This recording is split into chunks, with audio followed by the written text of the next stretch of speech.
They took away her beautiful clothes, dressed her in an old gray smock, and gave her wooden shoes.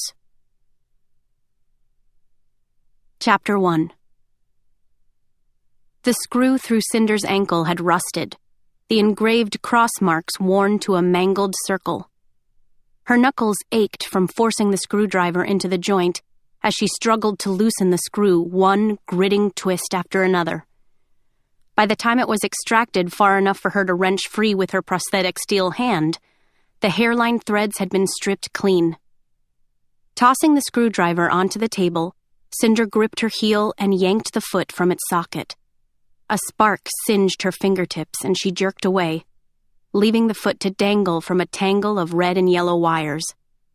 She slumped back with a relieved groan. A sense of release hovered at the end of those wires. Freedom. Having loathed the too small foot for 4 years, she swore to never put the piece of junk back on again. She just hoped Aiko would be back soon with its replacement. Cinder was the only full-service mechanic at New Beijing's weekly market. Without a sign, her booth hinted at her trade only by the shelves of stock android parts that crowded the walls. It was squeezed into a shady cove between a used net-screen dealer and a silk merchant, both of whom frequently complained about the tangy smell of metal and grease that came from Cinder's booth, even though it was usually disguised by the aroma of honey buns from the bakery across the square. Cinder knew they really just didn't like being next to her. A stained tablecloth divided Cinder from browsers as they shuffled past. The square was filled with shoppers and hawkers, children and noise. The bellows of men as they bargained with robotic shopkeepers, trying to talk the computers down from their desired profit margins. The hum of ID scanners and monotone voice receipts as money changed accounts. The net screens that covered every building and filled the air with the chatter of advertisements, news reports, gossip. Cinder's auditory interface dulled the noise into a static thrumming. But today, one melody lingered above the rest that she couldn't drown out. A ring of children were standing just outside her booth, trilling, "Ashes, ashes, we all fall down," and then laughing hysterically as they collapsed to the pavement. A smile tugged at Cinder's lips. Not so much at the nursery rhyme, a phantom song about pestilence and death that had regained popularity in the past decade. The song itself made her squeamish. But she did love the glares from passers-by as the giggling children fell over in their paths. The inconvenience of having to swarm around the writhing bodies stirred grumbles from the shoppers, and Cinder adored the children for it. "Sunto! Sunto!" Cinder's amusement wilted.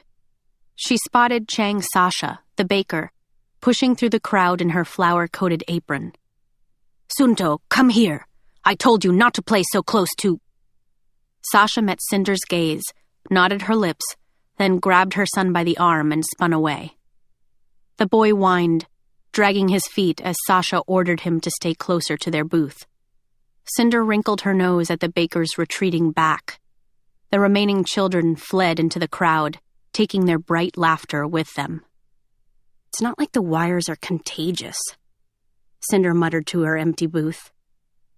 With a spine-popping stretch, she pulled her dirty fingers through her hair, combing it up into a messy tail, then grabbed her blackened work gloves. She covered her steel hand first, and though her right palm began to sweat immediately inside the thick material, she felt more comfortable with the gloves on, hiding the plating of her left hand.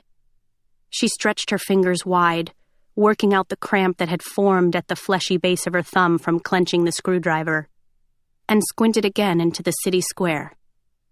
She spotted plenty of stocky white androids in the din, but none of them Aiko. Sighing, Cinder bent over the toolbox beneath the work table.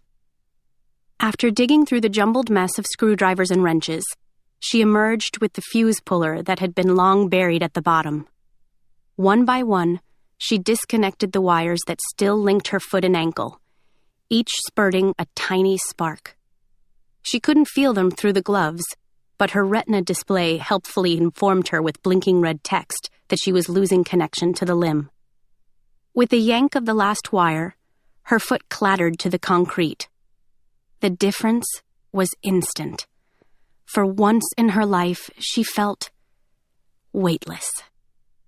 She made room for the discarded foot on the table, setting it up like a shrine amid the wrenches and lug nuts, before hunkering over her ankle again and cleaning the grime from the socket with an old rag. Thud. Cinder jerked, her head smacking the underside of the table. She shoved back from the desk, her scowl landing first on a lifeless android that sat squat on her work table, and then on the man behind it. She was met with startled copper-brown eyes and black hair that hung past his ears and lips that every girl in the country had admired 1,000 times. Her scowl vanished. His own surprise was short-lived, melting into an apology. "I'm sorry," he said. "I didn't realize anyone was back there." Cinder barely heard him above the blankness in her mind. With her heartbeat gathering speed, her retina display scanned his features, so familiar from years spent watching him on the net screens. He seemed taller in real life, and a gray hooded sweatshirt was like none of the fine clothes he usually made appearances in. But still, it took only 2.6 seconds for Cinder's scanner to measure the points of his face and link his image to the net database. Another second, and the display informed her of what she already knew. Details scribbled across the bottom of her vision in a stream of green text.